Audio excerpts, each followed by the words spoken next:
86 లక్షల రూపాయలు.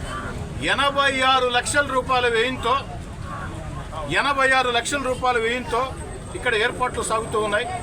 టైల్స్ పోయినట్టు దగ్గర టైల్స్ కూడా కొత్త ఏర్పాటు చేస్తూ ఉన్నారు. సిల్ట్ కూడా తీసివేస్తున్నారు. ఇప్పటికీ కొంతమేర పూర్తయింది. ఆ గుర్రపు డెక్క మొత్తం కూడా తొలగిస్తూ ఉన్నారు.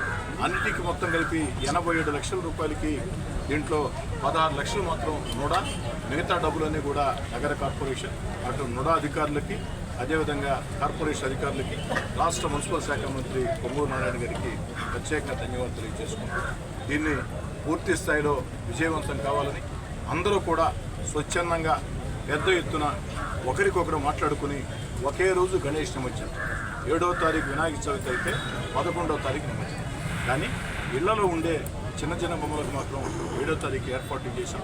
కాబట్టి వీధి కూడళ్లలో ప్రధాన రోడ్ల మీద పెద్ద విగ్రహాలు ఏర్పాటు చేస్తున్న గణేష్ ఉత్సవ సమితి నిర్వాహకులారా అందరూ కూడా మంచి మనసు ఆలోచన చేసి గణేష్ ఉత్సవ సమితి ఆ యొక్క పిలుపుని మనందరూ స్పందించి 11వ తారీఖు పెట్టుకున్నాం.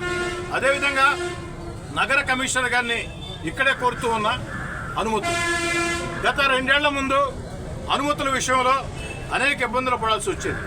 Current department, police department, fire department, municipal department 2 ఏళ్ల ముందు అలా కాకుండా జిల్లా కలెక్టర్ గారితో ఆనాడు ప్రత్యేకంగా మాట్లాడి అందరికీ సింగిల్ విండో సిస్టమ్ ద్వారా నగర కార్పొరేషన్లోనే అనుమతులు ఏర్పాటు.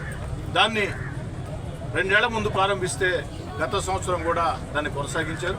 ఈ సంవత్సరం కూడా నగర కమిషనర్ గారు ప్రత్యేకంగా బాధ్యత తీసుకుని ఇందుకు సంబంధించి నగర కార్పొరేషన్లో ఒక అధికారిని ఏర్పాటు చేసి మీరు ఎప్పుడు ఏర్పాటు చేస్తారో ఆ తేదీ స్పష్టంగా మీడియా ద్వారా, సోషల్ మీడియా ద్వారా ప్రకటిస్తే ఆ యొక్క నిర్వాహకులందరూ కూడా అనుమతులు తీసుకుంటారు. నిర్వాహకులందరినీ కోరుతూ ఉన్న ప్రతి ఒక్కరూ అనుమతి తీసుకోవాల్సిందే. అందరూ కూడా అన్ని రకాల జాగ్రత్తలు పాటించాల్సిందే. ఒక చిన్న పొరపాటు జరిగినా ప్రజలకు నష్టం జరిగితే అది మనకు ఎవరికీ గౌరవం కాదు. మీకు అందరికీ ఎలాంటి ఇబ్బందులు లేకుండా ఒక్క సింగిల్ విండో పద్ధతుల్లో ఒక్క నగర కార్పొరేషన్లో మీ అనుమతి గాని కోసం మీరు దరఖాస్తు చేసుకుంటే అన్ని డిపార్ట్మెంట్లని నగర కార్పొరేషనే సమన్వయం చేసి అక్కడే ఒక సెంట్రల్ డెస్క్ ఏర్పాటు చేయడం జరిగింది. ఫైర్ నుంచి ఒకరు, ఎలక్ట్రిసిటీ నుంచి ఒకరు, ఆ విధంగా ఏర్పాట్లు చేసి ఇస్తాం. ఖచ్చితంగా అనుమతి తీసుకోండి. దాంట్లో రెండో ఆలోచన కూడా లేదు. అదేవిధంగా జిల్లా ఎస్పీ గారికి, పోలీసులు కూడా కోరుతూ ఉన్నా ఏదైతే సాంస్కృతిక కార్యక్రమాలు, ఈ సాంస్కృతిక కార్యక్రమాల విషయంలో పండగ రోజు ప్రజలు ఉత్సాహంగా ఉంటారు. ఖచ్చితంగా ఏదైతే వాటా చెప్పుల ధరలు పలానా రేటు అక్కడ కట్ చేయకుండా స్థానికంగా ఉండే పరిస్థితులను బట్టి కాస్త ఉదారవాదంగా వ్యవహరించాలని చెప్పని ఖచ్చితంగా మేము ఒక రేటు పెట్టాం, మేము ఒక డేట్ పెట్టాం, మేము ఒక టైం పెట్టాం అని కాకుండా కాస్త ఒక అరగంట అటు ఇటు.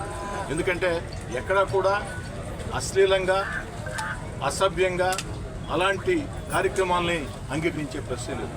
ఇది దేవుడి కార్యక్రమం కాబట్టి నిర్వాహకులకు కూడా చెప్తున్నా, మీరు ఎక్కడా కూడా అశ్లీల, అసభ్య కార్యక్రమాలు పెట్టి ఇష్టారీతిగా చేస్తూ ఉంటే కుదరదు. సాంప్రదాయ పద్ధతుల్లో జరగాల. సాంప్రదాయ పద్ధతి జరిగే విషయంలో ఒక అరగంట, గంట అటు ఇటు కూడా రైతులను కూడా కాస్త పోలీసులు కూడా సహకరించాలి. ఎస్పీ గారిని కూడా ప్రత్యేకంగా కోరుకుంటున్నాం.